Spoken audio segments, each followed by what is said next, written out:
दिशा नव्या महाराष्ट्राची। आपण पाहत आहात GD9 Maharashtra news. 29 March 3 April पर्यंत उत्तर महाराष्ट्रात मुसळधार पावसासह गारपीट होणार असल्याचं भाकीत हवामान तज्ज्ञ पंजाबराव डग पाटील, धामणगाव, गोगडी, तालुका सेलू, जिल्हा परभणी यांनी GD9 न्यूज या वृत्तवाहिनीवर केलं असून शेतकऱ्यांनी काढणीसाठी आलेला गहू, कांदा, मका आदी पिके 30 मार्च पर्यंत व्यवस्थित झाकून ठेवावी असे आवाहन केले आहे। याबाबत त्यांच्याशी बातचीत केली आहे GD9 न्यूजचे संपादक श्री गजानन देशमुख यांनी। तर बघूया येत्या 3 एप्रिल पर्यंत महाराष्ट्रात कुठे कुठे होणार मुसळधार पाऊस व गारपीट। तर बघूया। GD9 न्यूज महाराष्ट्रासाठी गजानन देशमुख, येवला। नमस्कार, आपलं सर्वांचं GD9 या वृत्तवाहिनीमध्ये खूप खूप स्वागत आहे। आणि आता एकदम अत्यंत महत्त्वाची बातमी आपण बघणार आहोत कृषी क्षेत्रामधली। तर येत्या 3 तारखेपर्यंत महाराष्ट्रामध्ये, मध्य महाराष्ट्रामध्ये, उत्तर महाराष्ट्र प्रामुख्याने जर बघितलं उत्तर महाराष्ट्रामध्ये मुसळधार पाऊस पडणार असल्याचं बाकी शेतकऱ्यांचे कैवारी आणि शेतकऱ्यांचे देवदूत यांना म्हटलं जातं, असे पंजाबराव डग साहेब यांनी आपल्या केलेलं आहे। आणि ते आता आपल्या GD9च्या या वृत्तवाहिनीमध्ये संपर्कात जोडले गेलेले आहेत। आपण त्यांच्याकडनं येत्या 3 तारखेपर्यंत कशा प्रकारे पडणार पाऊस उत्तर महाराष्ट्रामध्ये याचा एक आढावा आपण जाणून घेणार आहोत। सर, आपलं खूप खूप स्वागत आहे GD9 वृत्तवाहिनीमध्ये। हा, धन्यवाद। मी म्हटलं होतं ना, आज 29 मार्च 2026 आजच तुमच्या उत्तर महाराष्ट्राकडे पाऊस सुरुवात होईल। तर चालू झाला चांदोड पट्ट्यामध्ये बऱ्याच ठिकाणी, पण आज देखील बऱ्याच ठिकाणी पाऊस सुरुवात होईल।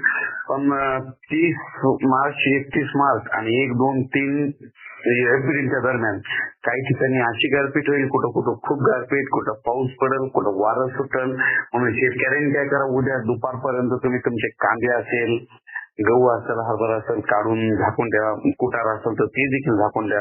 कारण की तुमचा येवला, अंदरसूर, नाशिक, निफाड, त्याच्यानंतर मालेगाव पट्टा, नंदुरबार जिल्हा, धुळे जिल्हा, जळगाव जिल्हा, त्याच्यानंतर इकडे वैजापूर, गंगापूर, कोपरगाव, शिर्डी, राहता, संगमनेर ह्या पट्ट्यामध्ये ना चांगलं म्हणजे स्वरूपाचा पाऊस आणि गारपीट होणार आहे। नक्कीच आपण जे सांगितल्याप्रमाणे आहेत उत्तर महाराष्ट्रामध्ये प्रामुख्याने जर बघितलं नाशिक, नंदुरबार, धुळे आणि जळगाव हे प्रामुख्याने 5 जिल्ह्याचा समावेश होतो।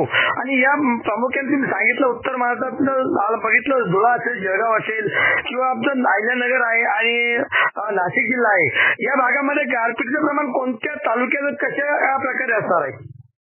नंदुरबार जिल्ह्यात जरा जास्त गारपिटीचं प्रमाण राहील।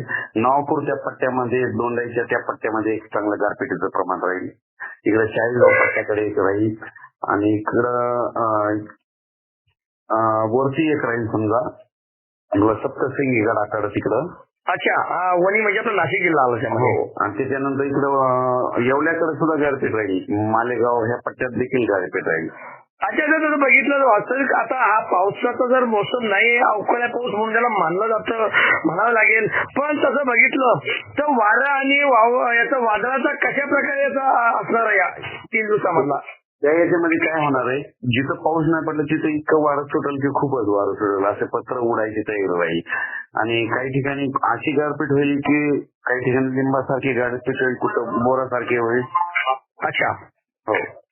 आणि साधारणतः शेतकऱ्यांसाठी काय तुम्ही सूचना देऊ शकता का या 3 दिवसामध्ये काय म्हणतात की शेतकरी तुम्ही काय करा, उद्या आणखी दुपारपर्यंत कांदा असेल, हरभरा असेल, गहू असेल घावून ठेवा। कारण की पाऊस येणार कन्फर्म आहे। 31 पासून जरा जास्त पाऊस राहणार, उद्या देखील आहे, आज देखील तुम्ही बघा। आपण सांगितल्याप्रमाणे चांदोड असेल या पट्ट्यामध्ये आज बऱ्यापैकी पाऊस झालेला आहे। आज दुपारनंतर वादळ पण झालेला आहे, पाऊस झालेला आहे। आणि जर उद्या जो आहे खरं प्रामुख्याने जर बघितलं तर उद्यापासून पावसाचा जोर वाढतोय, हो असं म्हणावं लागेल। ठीक आहे, आपण शेतकऱ्याला सांगा की उद्यापासून जरा जास्तच राहणार आहे, म्हणून स्वतःची काळजी घ्या, पाळीव प्राण्यांची काळजी घ्या।